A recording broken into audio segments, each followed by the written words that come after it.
বীর সন্ন্যাসী বিবেকানন্দ। সৌম্যকান্তি চক্রবর্তী। বীর সন্ন্যাসী বিবেকানন্দ, তোমায় জানাই প্রণাম। পুরুষকারের জীবনাদর্শে স্মরণীয় তব নাম। এসেছিলে এই ভারতবর্ষে নবযৌবন গড়তে, হিন্দু ধর্ম মর্যাদা পেল তোমারই চেষ্টাতে।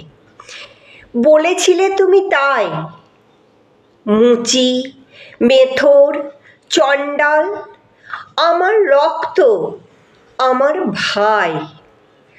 তোমারই প্রচেষ্টাতে ভারতবর্ষ স্থান পেল বিশ্ব প্রেক্ষাপটে।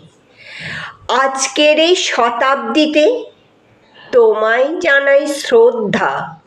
মানুষ যেন বুঝতে পারে তোমার জীবনবোধটা, মানুষ যেন বুঝতে পারে তোমার জীবনবোধটা।